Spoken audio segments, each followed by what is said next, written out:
Welcome to Pera's Playbook. This is your host, Alex Pera. Let's open up our playbook and see who our guest is. Please enjoy.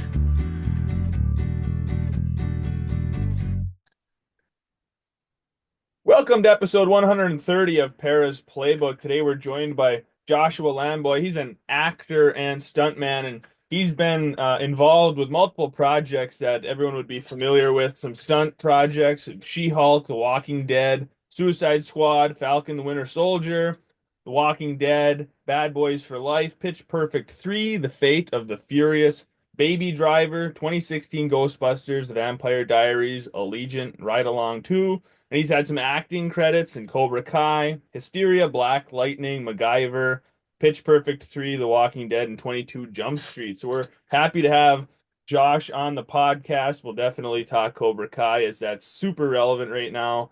Just coming out in November and part the ending, the final part of season 6 coming out here in February. But yeah, Josh, thanks for hopping on. How are you today? Pretty good, man. Thanks for having me, man. Pretty excited. Yeah. So you have a martial arts background, right? Correct? Like you Absolutely. so let's dive into that first. Like what point did you start martial arts? Were you a kid doing, Yeah. things I growing was up? about 5 years old when I started. I'm originally from Lawrence, Massachusetts, and my dad was already taking martial arts. And like most kids, and why the Karate Kid means a lot to us, it is the same story, the bully story. And I took martial arts with my dad. He had already been taking it. And for me, it was different because it wasn't just like, oh, my dad just bring me. It's like, no, I want to learn how to defend myself for real.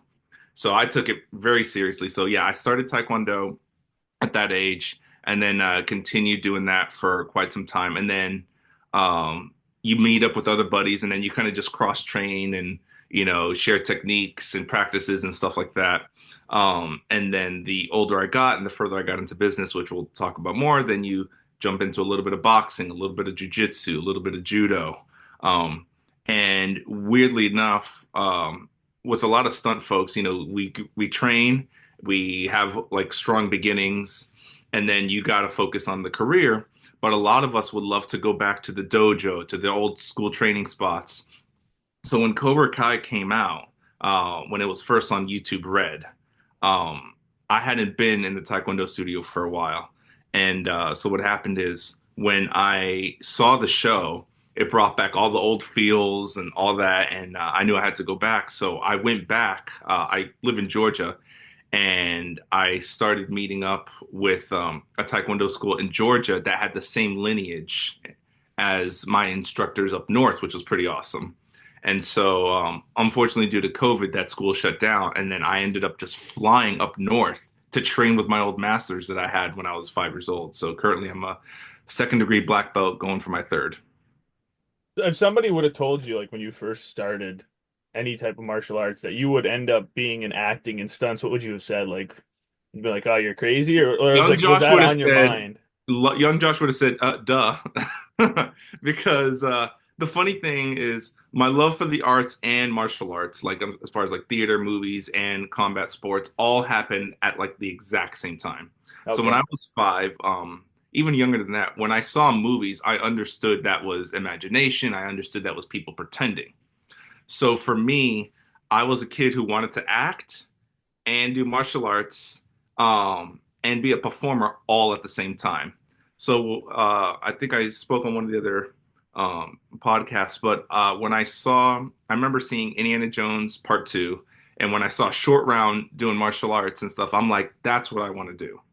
Here's a kid who's getting to fight dudes, jump off of things, do stunts, and do the action. And so that's what I wanted. And then when I saw the movie The Last Dragon, there's a sequence in there where they watch a clip of Bruce Lee, and he's just going to town on dudes. He's like beating up 8 dudes with just kicks. So those two combined, I was like, martial arts and film. And so, yeah, I would have, ever since as a kid, I knew this was what I wanted to do. And even being at this age, I'm 41 right now, I knew it was film or bust. There was no other option. Yeah, that's awesome. I feel like some people, when they start various things, whatever it is, whether it's sports, acting, whatever it is, they don't really know that that's what they want to do initially. It Yeah. doesn't hit them, like a lot of people, they start a sport and they don't know that they're that good at it. Yeah, So they yeah, don't know that they can take it farther. yeah. But definitely there's plenty of people with your story too that they just know right away, this is what I want to do, and I'm going to do whatever it takes to make it happen. Absolutely. And I heard a lot, of course, you hear a lot of naysayers. Everybody has that type of story. So growing up, it was like, well, it's a hard field, you probably won't make it. And none of that bothered me. I knew that's what I wanted to do. I have a really cool story. My senior year of high school, I had an English teacher who, it's a great assignment. I'm not driving the assignment, but she said, all right, what do you want to do in the future? Research it, see what they make annually, think about where you want to live and see how much that costs and kind of start like putting two and two together. And I thought that is a great assignment, you know? But of course, when I put my career and said the amount that I'm going to make and all that, she gave me an F and said that was not realistic. So I didn't care at all. I just ripped that paper up. But I would love to see her now. Yeah. Well, I mean that I feel like an assignment like that should be graded on just doing the assignment, putting some effort into it. Like, hey, this is what I want to do. Absolutely. I researched it, not like, no, I don't think that's realistic. You fail. Like, I mean, right? Who is that teacher? Yeah, Not slamming the teacher here, but who is that teacher to judge what you're absolutely. capable of, right? Yeah. And I had a couple of guest speakers in college and stuff that I really don't like you have to do this or you're not going to make it. So now like when I do workshops and I give teachings and stuff, I'm very against that and I basically teach like here are the rules, but as you know like, it's all malleable. Anything could change. So as especially when we talk about how I got into Cobra Kai, you'll see. Well, let's use that as kind of like a segue Yes. into Cobra Kai. I mean, you talked about watching it on YouTube Red. I feel like most people really didn't get into it till it hit Netflix, and that's when it really Oh, yeah. Really blew took up off.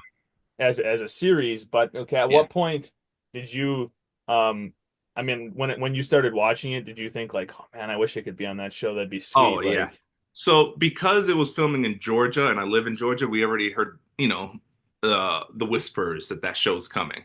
And for somebody who grew up with it, like you saw my IMDb credits, various things. But when you see something that you grew up with and was a huge inspiration, you're like, everybody was like, I have to get on that, you know? So when I heard that, I looked into you know, was, who was running it, and you send your resume and you send your reels, and then hope, you just hope. And I hadn't heard anything. I got a couple of hits every once in a while. Um, and then a buddy of mine was assisting in the show, and I had helped him years ago in like live stunt shows in Orlando. I was his captain, and God bless him, he really wanted to give back to me, and he wanted me to get a spot because he knew how much it meant to me. But every time he called, I was working on the DC show Stargirl, and I'm not going to give up a 6 month run for a 1 day shoot, you know. And so I kept telling him, please don't give up on me. Just you never know when my schedule will open up. I really want to get on that show. And so as time went on, there were several where I had to be like, oh, I can't, I'm unavailable. And so my buddy went to work on another show, and then season 6 comes along. And the word through the grapevine is season 6, that's it, you know? So I send my stuff and I didn't hear anything back. And I basically had to just accept. I'm like, hey, this might not happen. I guess I'll be a fan. I'll just watch the show and be a fan. It's all I can do. And one day I was at a stoplight and I received a text message from Grandmaster Tony Chung, who has been helping out in the production and assisting. Hey, hello, this is Grandmaster Tony Chung. We're really interested in having you read for this part. Are you available? I totally ran a red light and busted a 180 and went straight back to my house. I was like, yes, absolutely. And what's cool is, as everyone knows, they wanted me to do this Russian character. Now, years ago, I used to do a live stunt show where I played a Russian character for 3 years straight. So I was like, oh, I got the accent down. I know what's up. So I called my wife and I said, hey, can you set up our audition area? And I got to really get this out. I did it in one take and I knew it. I knew the character, and I sent it. And in less than an hour, they hit me back up and they're like, oh, you got it. It's you. And I had wonderful friends who were on the production who saw the video and messaged me. They're like, "That was perfect. You're in." One of them being the wonderful Christina Basket, who doubled Sam on the show. And she was like, "Oh, I can't wait to see you." And it was her who, the wonderful stunt coordinator is Ken Barfield. And he was like shopping around and she threw my name into the hat. This is another thing of who good relationships, all that type of stuff, good work habits, creates a spider web of information to other people. So she brought up my name and he had heard about me through a lot of people. And he's like, "I like this guy, I just can never get him. Yeah, like I want him to read. Come on." And so that's how I got into the show. And it's that weird thing of like right there at the last second, I get in there. And so that was super exciting. And then I get there, and my friend says, "Oh, so you'll be fighting Chosen." Dude, I grew up watching Chosen. So I almost passed out. I was like, "Oh my God." Somewhere there's a picture of me at my mom's house, like in a split, watching Karate Kid with my Karate Kid 2 action figures, watching part two. And so that was a dream come true. And Yuji, who plays Chosen, was absolutely wonderful and fantastic. But yeah, so seeing that and then like what are the odds that like the other roles that my buddy would have thrown me would have been like a one and done. I come in being a goon role, getting hit, falling down, right? But here's a spot now where, I didn't get those good early spots, and me and him have talked about it since. And he's like, "I'm glad you didn't get those because this was way more meatier. All your skills were used. You got to act, you got to fight, you got a pretty pivotal spot in this crazy chaos that started." I have friends who mess with me now, message me. They're like, "Of course, Josh started a brawl." Uh, so yeah, that's how I got into Cobra Kai and got to meet Britt Baker, the awesome fight coordinator, Don Lee. Shout out to Don Lee, who imagine having to choreograph all those fights. So yeah, that's how I got into Cobra Kai. Yeah, that's a crazy story. You think like what would have happened if you took one of those other roles, like you said, you Yeah, just get the goon job and it'd still be great, right? You still would have been on yeah, the it's still show, awesome. but you're a character that anybody who's watched the show knows because you're so much of the chaos. I was so shocked. I mean, spoiler alert for anyone who Yeah, hasn't seen it yeah. yet, but I feel like most Cobra Kai fans have seen it already. Oh, absolutely. Yeah, Um, when you guys get kicked out at first for performance enhancing drugs or whatever, and you get all pissed off and you leave, and everyone thinks like, oh, that's the last we've that's seen of it. these clowns, right? Like they're Yeah, gone.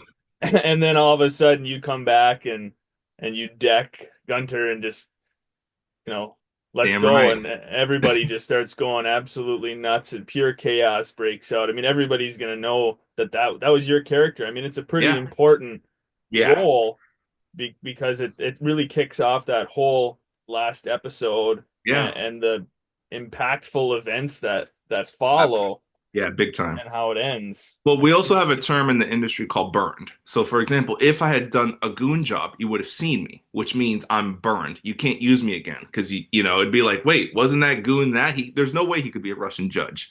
So, as a stunt person, a lot of times you don't want to be burned because then you're done in that show. You can't really, unless you're stunt doubling somebody, but you have to have a specific look.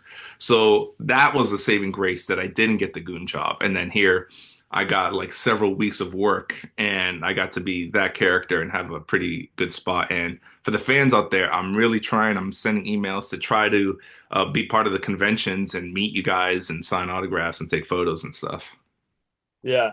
So let's talk about that. Talking about the fans. Hmm. Cobra Kai's got something I feel like that's a little bit unique. Other TV shows don't have. Like they have the old fans, the Karate Yes. Kid fans that have stuck through it the whole way, and then you've got new fans that maybe never watched Karate Hmm. Kid, but they just love Cobra Kai, and then that got them into Karate Yeah. Kid. So you've got this whole blend of Just a doubled your unique, viewership. yeah, you've got a unique fan base that not every other show can have, and they're pretty people are pretty diehard. There's so many fan pages out Oh yeah. there. I mean, it's a pretty diehard fan base. Dude, within 3 minutes or 3 hours of that episode dropped, I was getting new fan requests.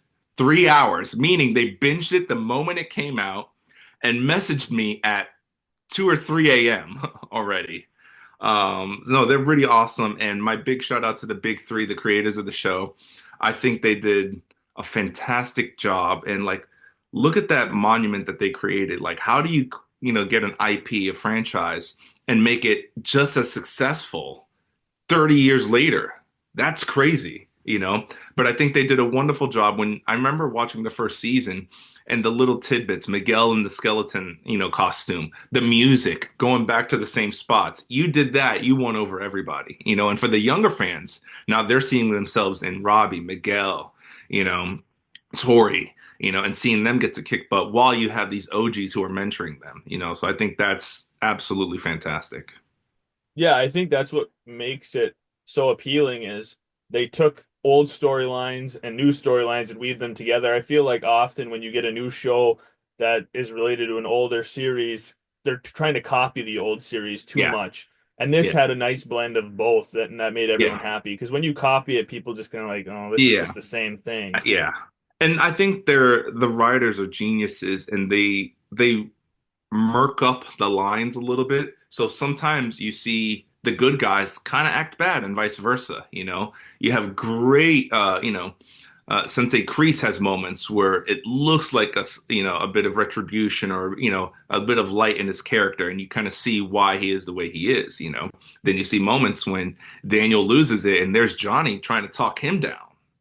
So things like that were really great. And again, one of my favorite characters, Chosen, clearly I'm super biased now, but his character arc from almost killing Daniel in part two to being like a major savior, and to be the guy who is, continuing his Miyagi-Do knowledge, is fantastic.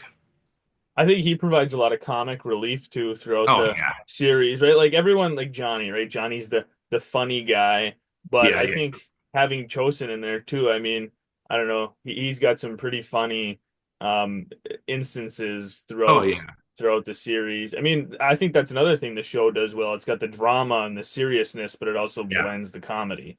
Oh yeah. Yeah. Big time.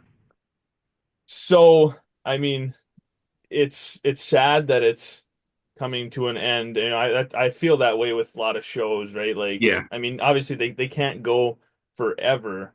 No, no. That But would be like it would be like a Hatfield and McCoy like, rivalry. They're like these guys are still fighting after 30, 40 years. Is this going to happen forever? Like their great grandkids are going to be like the All Valley 100 years ago, your granddaddy, yeah.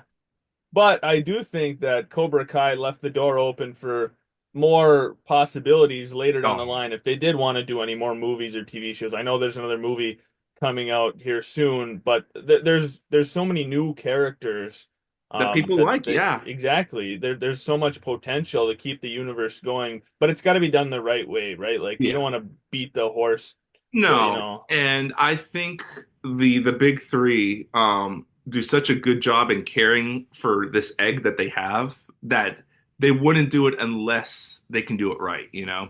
So yeah, I think it's interesting. You have a lot more of these characters that really people love, and it's coming to an end. So I'm really hoping that there'd be some great spin-offs. A lot of people have said, and I agree, I would love a Miyagi prequel, you know? Like you have the war that he was in. Imagine coming back from the war, going through all that, being an Asian person in the States around that time was not easy. There's so much you could do there. And of Yeah. course, I would love a retribution story where 20 years Ivanov comes back and he's like chosen and he's like, please forgive me for what I have done. I would like to help you in your quest. Then it could just be called Ivanov. Just Yeah. a I mean that fits it right There it there. is, right there in red. Well, because I've said like, as we know what has happened, I can't imagine how it would be going to Russia right now for his character. I can't like, oh, that dude's going to be in so much trouble. What's going to happen to his life and stuff like that. Right. Yeah, it's kind of like almost for those who have seen Rocky 4 when Ivan Drago loses, right? You're not Oh, supposed to lose oh, and for there's some deleted scenes that never made the original film where like he goes to a bar and I think he gets drunk and right he's just like hated and he yeah, kind of goes on a rampage because all is lost, right? yeah, You don't lose. Yeah, I feel like that's kind of like could be a similar kind of Yeah. theme there. Well, and I've said it before, like with Ivanov, when you're performing these characters, you don't judge them. You got to come from an honest place, and you got to see what drives them to do what they do. Um, was besides the performance enhancing drugs, like Russians have this very competitive edge, and they pride themselves in combat sports and anything competition wise. They strive to be the best, and they push themselves and their students really hard. So I knew going into it that that's his exterior. We have to be the best, and if I'm a coach, chances are I have competed in the past. And what if in the past I lost? So that it can't be an option again. If I have the second chance to bring up my country and to get first place, I'm going to push those kids that I'm working with. So I think that's why, Ivanov had that, very tough exterior. And of course, when Gunther, accuses me, I'm going to come up and I'm going to confront him. And one of the things that I've said before, as an actor, you're trying to think of stuff, and before the punch happens, you're trying to find the juice that'll give you the impetus to go knock him out. And clearly, we got kicked out. That should be enough, right? But you also have to remember time has passed. It's another day. What really worked out that we weren't expecting is on the day of filming the brawl, they kicked us out, right? We're out of the competition. They still had us standing on the sides watching the competition, all right? And I was like, oh, here it is. This is why I'm going to boil. This is why I'm going to boil over. You're having me stay here and watch the other competitors that I can't compete anymore. And my guys were beating those guys, you know? So I let that just kind of fester and let it boil over to where Ivanov couldn't just take it anymore and he just popped. Yeah. Yeah, no, I mean, if you really think about it, that was their mistake. That's what set the chaos off. There's kind of this Yeah. little behind the scene detail that maybe not everyone watching the show noticed you guys standing off to the side because Hmm. I didn't. And when you Yeah, popped yeah. up and just decked him, I was like, oh wow, like whew. Which again is, kudos to the performers because you forget that. And the show is really good at having their stakes and getting the big pop out of nowhere. But it's almost like it's simmering there. So again, you see this minor scrum happening with Miyagi-Do and Cobra Kai where, Quan elbows Robbie and they start getting in people's faces. So you're like, oh, okay, something's clearly going to happen here. And I've watched the fan reactions and they're great. They're like, "Ooh, somebody better stop this." And then out of nowhere, Gunther gets popped and the reaction is crazy. Like it's out of left field, but it is the next level. And then when that happens and Divide, Ballroom Blitz, and that great shot from above of watching all those different gi colors coming in and battling, it's fantastic. People trying to run away and they're just getting grabbed and Getting you got yoked. Yeah. the poor judges and like the few officials that are left there are just getting the crap beaten out of them. They can't do anything. They're Well, like, the funny thing is, no. some fans have asked me, like, "Where's the security?" I'm like, first of all, you're in a room of probably 200 black belts. You think your little self is gonna go in there and stop anybody? I'm sure security was like, I think it's my lunch break. Bye." Yeah, I'm gonna sit this one out. Yeah, I'd like to keep my teeth. yeah. Yeah, no, that was a great way to end the series and Oh, kind of leave yeah. everybody waiting and just kind of like salivating for a little bit more coming in Oh, yeah. February. Um, Again, these guys are great at giving these gifts to the fans. These great like story hits, and these big explosions and emotional pulls and everything. And you're left cheering for a lot of people, but you're also worried for a lot of people. I spoiler alert, like you said, fans were worried that Daniel LaRusso was going to get stabbed. I remember seeing that in some of the videos. They're like, no, no, it can't be Daniel, no, you know. And then it happens to Quan, and then everyone's like it's this great shook moment. And they're really good at like letting it simmer, letting you just watch it and stew in it, and then it's like cut the feed, boom, see you in yeah, 3 months. yeah, yeah. No, that it is perfect. They did a great job Hmm. with that, and they did it each season. Each season Yeah, they did it. yeah, So they've mastered it to the point where now we're in season 6, and I mean it's perfect. yeah. Oh yeah, it's fantastic. So, if you had to pick, for like a fighting championship, your ultimate Oh fighter man. from the Cobra Kai Karate Kid universe to Oh, go yeah. up and fight for you, who would it be? Okay, so I have two tiers. All right, I got the OG tier, and again, I love my dude UG, Chosen. I'm gonna pick Chosen because Chosen basically, in my opinion, defeated Terry Silva drunk with size versus, a sword. Come on, you know. Of course, he took his eye off the prize, and that's how Terry Silva got him. But Chosen basically had that fight won. Um, and he brings the yin and yang of Miyagi Do. He understands the soft portion of it, but Chosen's got an edge too. You know, out of the younger crew, oof. Again, even though he passed, Quan was fantastic, and as a fellow TKD person, I was like, I loved his aerial work. He was watching that kid fight live. It looked like he was on strings. He just floated up and looked like he barely had me to do those same moves. I'd have to pull from the ends of the earth, and just wrench it. And he just looked like he just sprung off the floor. Quan's good, but again, I think Robbie and Miguel are really coming along on their own. And with those two characters, their fight style have matured, Like again, you could totally see why either one could have been a captain. Either one. Either one. So I think it's really cool. I went back and saw a couple of clips of Robbie in the beginning when he's mad at his dad, for fighting Kreese and that aggressiveness. And you see this very mellow Robbie now. So he's really has so much experience. So I'm a big fan of like Robbie's arc, because you do see a little bit of Johnny in the beginning and this little bit of Daniel and this like mellowed softness, defense only type of martial artist coming through. Yeah. Um, yeah, it'd be a toss up between Miguel and Robbie. I feel the same way with you on Chosen. I asked a few of the other actors and that I've had on from Cobra Kai, and that was my first answer was Chosen.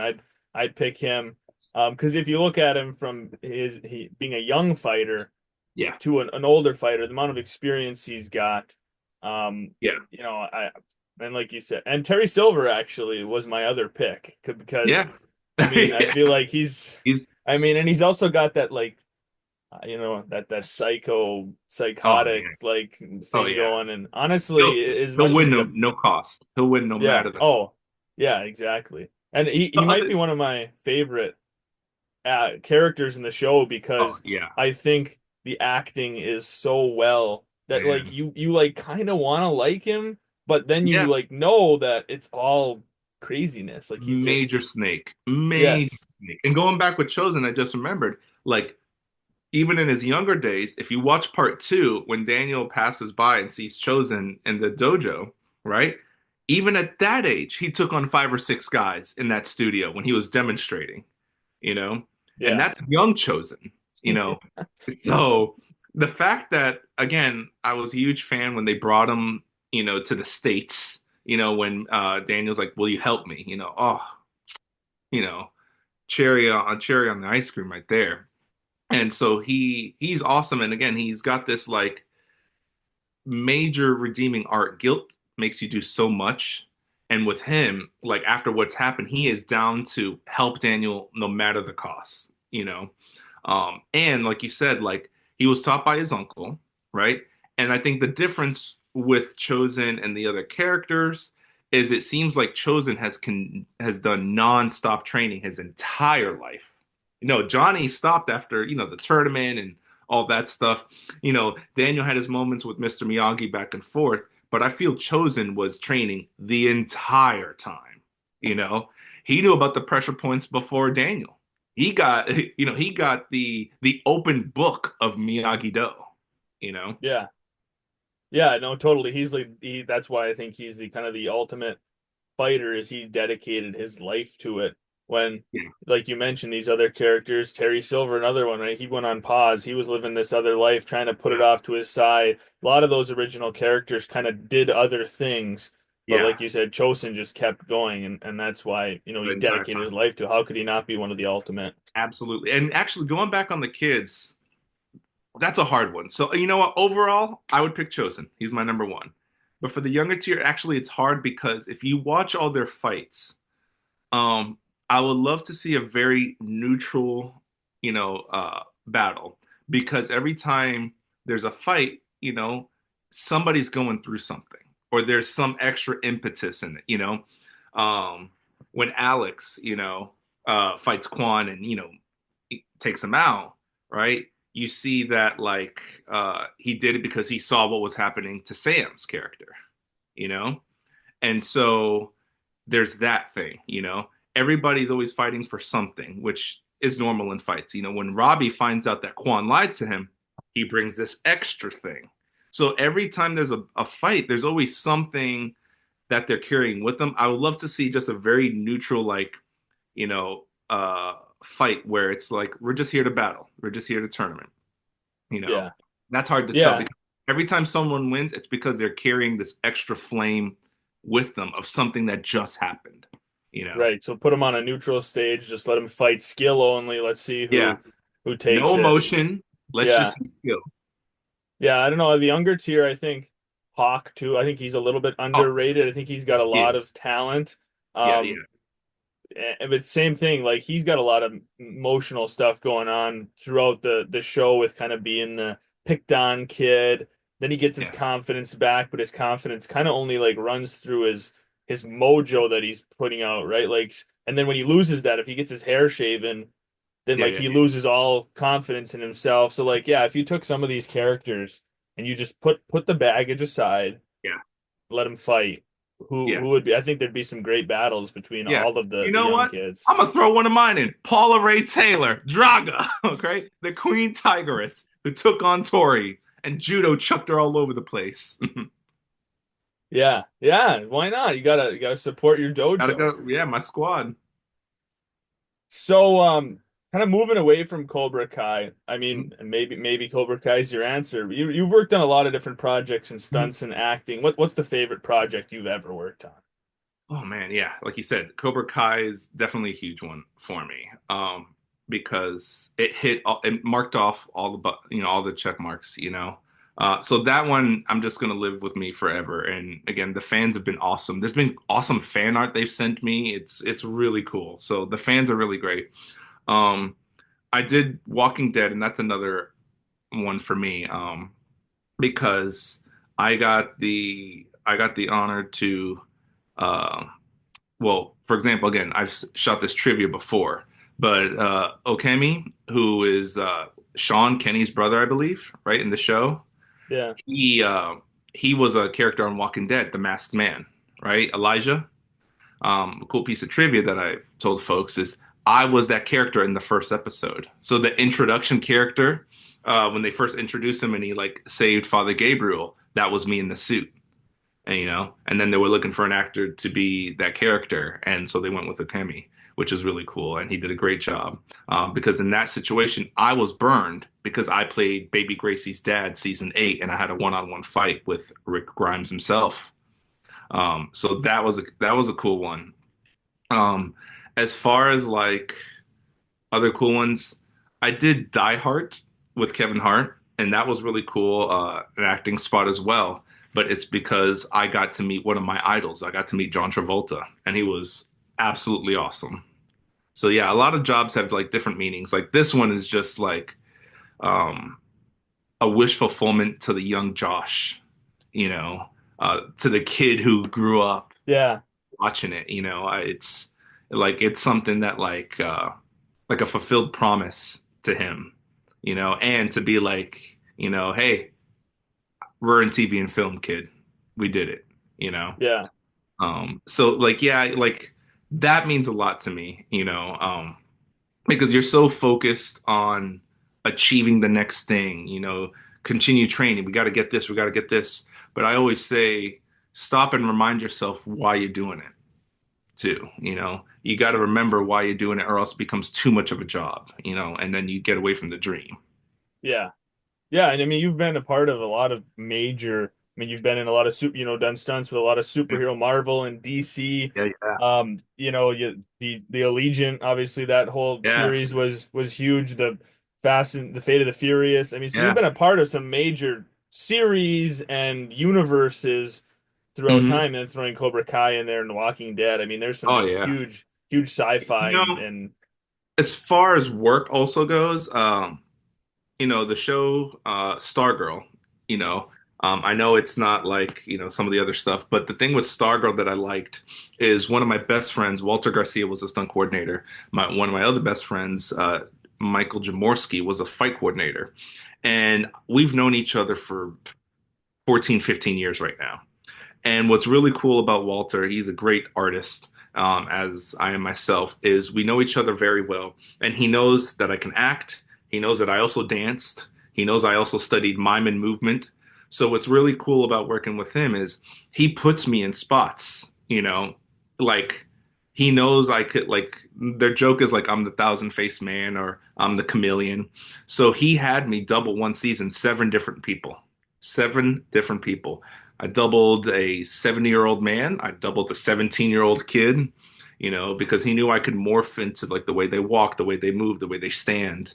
So that was fun because you're working with your buddies and he knew exactly where to plug me in. And I got to be like certain creatures and do stuff like that. I got to, disappear and be a form of smoke. So I had to like move and do all that type of stuff. So that was work-wise, that one was cool because you're working with your buddies. yeah, yeah, that definitely sounds cool. I Why don't have to we shout out because you did put it on the question to my girl, AEW's Britt Baker. Woo woo! yes. D. Um, Britt Baker and I met on that show. I remember, as we're getting started, they're like, "Oh, this is the other coach that'll be working with you," and of course I looked her up and I'm like, "Oh man, she's awesome." Like how's this gonna work out? And she was absolutely cool, and we became good friends. We chat on a regular, right, to this day.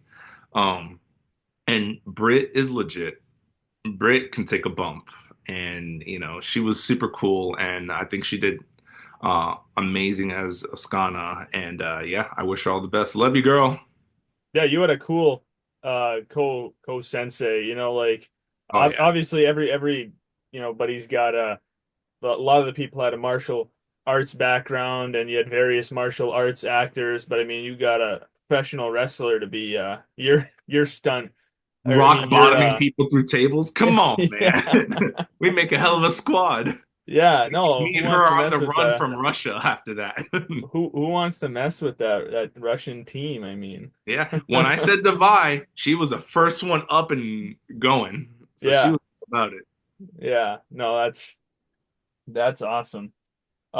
If you could pick any actor or actress, Mhm. that you could do a project with, like kind of like Mhm. your dream person to Yeah. work with, who would it be? So it's amazing that again, like you mentioned, like I got to work with John Travolta, and that was a huge one, So that's off the bucket list. But a person as a Latin kid, Puerto Rican background, as a Latin kid, you gravitate to who your heroes are when you watch them on the screen when you're young. And for me, a major, major one was Antonio Banderas. That dude, as a performer also, and I'm a song and dance man. I studied musical theater in college. You know, that's a guy who can do any genre of film. He killed it in the end, in voiceover. He's awesome in action, desperado. He does comedy, he does, the straight dramas, and he kills it in every job he's in. And so, growing up, I was a huge, huge, huge fan of his, and would love to work with him any day of the week. Yeah, I was just, yeah, that would be a dream. Yeah, he's got that. There's there's certain actors, right? They kind of only do one thing. They're like all action movies, they're all Yeah, yeah, dramas, they're all comedies, and he's yeah, definitely one that can do that nice blend of he yeah, can be a really funny guy, but he yeah, can be just an absolute badass who's gonna kick your ass and like totally. So, like, that's kind of where as a kid training, like I wanted my career to go, like because like I do stunts and that's my major bread and butter, but I can also act, and acting is a big dream of mine as well. And the older I get, clearly the body's gonna say, hey man, screw you, we're not getting hit by a car anymore. um so like I do want to definitely jump onto the acting train, and I do both and I love both. But that was the thing. I wanted to be the actor who could do any genre and any role. And so growing up, it was people like Banderas, John Travolta, Patrick Swayze. Like those are the dudes who can do, again, Patrick Swayze did Drag and Tu Wong Fu, and then he's Roadhouse. Like, come on, you know? Wesley Snipes, Blade, awesome, awesome, you know? But people forget that dude is also a very great actor, you know? Yeah. So those are like, that's the trajectory I want to do. Yeah, yeah, bringing up Patrick Swayze. I love Patrick Swayze. I think Roadhouse is a phenomenal movie. Oh, I yeah. think like Red Dawn, I mean all that stuff. Dude, It's him great in Point stuff. Break. Come on. Yeah. He's got such a yeah, again, he's in funny movies. He's in, and I mean he had a few skits on SNL that were hilarious. Oh, Chippendales, I oh mean yeah. like And again, just an amazing dancer. right. Amazing dancer. Yeah. And I mean For my that's song and dance guys. right? I mean, it kind of helps. It's got to help in show It business. If you does. can do it all, it makes you more employable. It makes you more, Yeah. When I give workshops and I talk to like other like theater kids and acting kids, I always say art helps art. You know, art helps art. If you take and it's happened with me. My martial arts has helped my dance. My dance has helped my martial arts. My dance has helped my acting. My acting has helped my mime. You know, like it all helps, you know. The dance has helped my singing. It everything intersects. Everything intersects. yeah, definitely.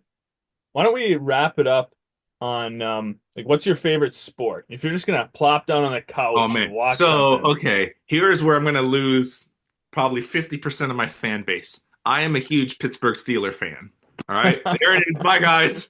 All right, there goes. So yeah, growing up, um, being from Massachusetts, and here's where I'll probably never be able to go back to Massachusetts. Yeah, I grew up a Patriot fan, you know, and I remember the year that the Steelers lost against the Cowboys, right? And I remember like everybody, everybody loved the Cowboys and everything. But even in that losing game, I still saw the potential of like the Steelers, and I was like, even though they lost, I like this squad, and that was in the mid '90s. So also Britt Baker, huge Pittsburgh Steeler fan. Yeah, right. So yeah, I've been a Pittsburgh Steeler fan since the mid '90s, and so my wonderful, beautiful wife, who's also a performer, we met.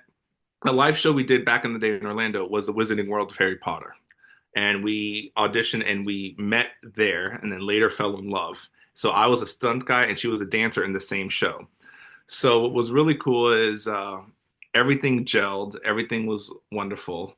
And then one day I think I was like, I took her out to lunch and I was like, hey, let me get that for you. So I pull out my wallet and it was a Steeler wallet.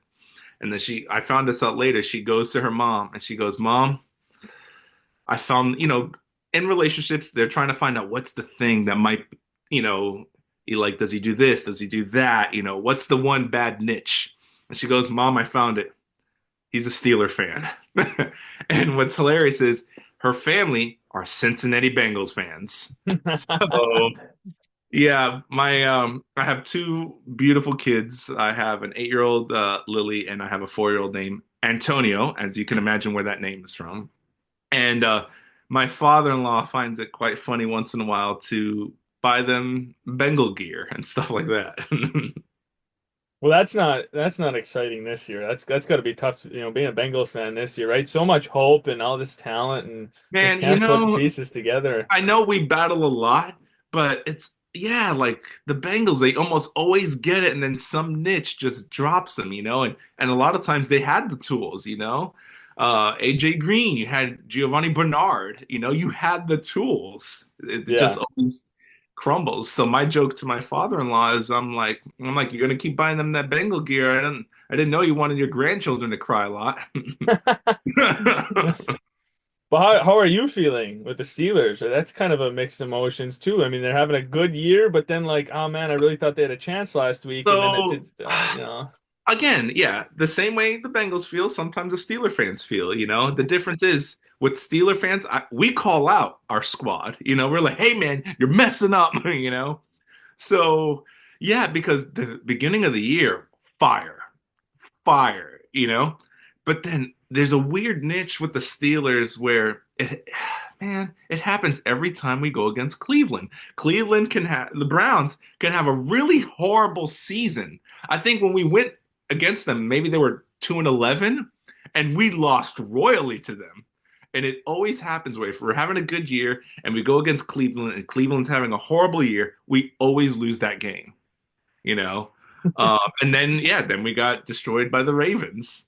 So it's like, oh man, guys, it's that thing where, like, again, like Bengals and probably like most teams, where you see them rising and then they take these weird bumps along the way, and you're like, that doesn't match the story you guys have been telling all year.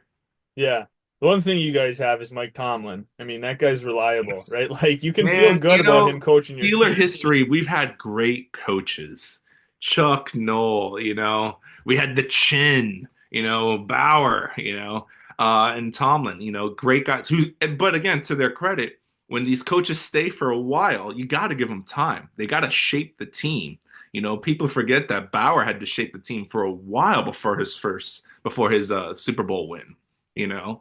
So I think unfortunately there's a lot of like instant gratification that people want.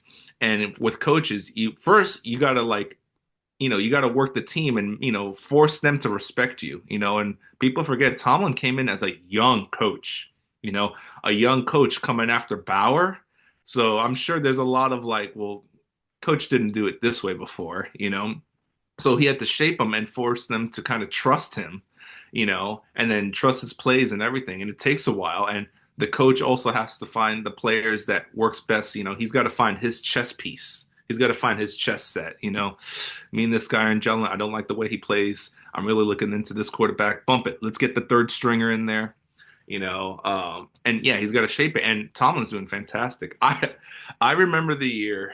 I think I was in college when the big year. I think it was Brady's rookie year, right? Tom Brady. The quarterback at the time for the Patriots was Drew Bledsoe, Hall of Famer, right? Drew Bledsoe gets injured. They put in Tom Brady, who I think what third or fourth string at the time, right? And he demolishes. He has a heck of a year. We meet the Patriots in the playoffs. Now, as much as I love my Steelers, as anytime we're in the playoffs with the Patriots, it never looks good for us, man. If the Patriots are in the playoffs, they're on fire, you know? And so I remember we're playing them, and then I remember we injured Tom Brady in the game. And of course, the Steelers were like, yeah, we got him. And I was like, guys, no, because now comes in Drew Bledsoe off of a 10-week break, and he comes in and eats us for breakfast, and we lost. So, yeah, there's my Steelers. Ugh. The Steelers have had a lot to be happy about too, though, Oh right? I yeah, mean, like the yeah. history is one of the most historic franchises and the Oh Super yeah. Bowls and Big Ben. I mean, and that's the other thing with Oh dude. Tomlin, right? Like now you're trying to find a new identity because it was Big Ben for so long, and then when he Yep. retires, like that's like a big part of your franchise and the history of your franchise that's Oh gone. yeah. So now you got to You rebuild that one of identity the and yeah. You had one of the, best defenses of all time. And I bought all these special like DVDs and stuff. And it's funny when my wife and I go someplace and play like putt putt or something and we do bets. Mine is usually um mine is usually if hey honey, if I win, you gotta watch the 1974 disc season of when they won. So, and my favorite player in the Steelers of all time, Hines Ward. Hines Ward's my dude. yeah. There's a lot of great Steeler players too. If you look at Oh, the dude. right, like not every franchise can say that, especially some newer Yeah. franchises that they don't have. Like you look at the Texans, and you're like, oh, there's not much, right? Because they haven't been around that long. Haven't been around long enough. Um, Yeah. so you when you're a fan of one of those Yeah. But like you said, franchises that has so much history, that goes back to coaching. That those are coaches who know how to, make those players shine, put them in the spots that they need to, On my yeah, Christmas tree right now, I got a Mean Joe Green. So yeah, that's using the players and um and then I forgot. Oh my gosh, they're gonna kill me. I forgot which wide receiver. It's been a while that they knew he could also quarterback. So one of the trick plays was like they handed it off to him, and then he threw. I think it was to Hines Ward. He threw the touchdown to Hines Ward using their own quarterback, wide receiver as a backup quarterback at that in that play. Yeah. Yeah.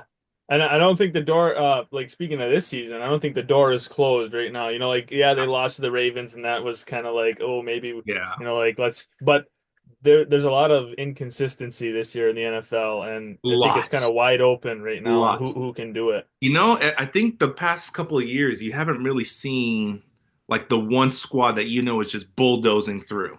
We haven't seen that like 15-1 Patriots, like you used to. So now, like, yeah, the water's a bit muddied and like, you know, it could be anybody's game at any time. And It's that's more sport. fun. Yeah. Oh, yeah. And the thing with sports, it's how you do on that day. Yep. Right, yeah, you can be 10-0, but if you don't perform the next game, No. then it doesn't If you matter. got the flu that game, it all depends on what you bring in that day. That stuff doesn't matter. Right. Exactly. Well, Josh, I appreciate you coming on the podcast talking about your Yes. career and Yes, Cobra man. Kai and Ivanov and Yeah, Pittsburgh yeah. Steelers Oh, dude. and To any fans everything. out there, yeah, please give a follow to Fight221 on Instagram. And as far as future projects, I can't really say yet because it's not 100%, but I'll keep your followers and my followers ahead. But possibly a film in South America I'll be doing in January. So Cool. keep my Cool. fingers crossed. Keep our eyes open for what you've got coming in the Yeah. future.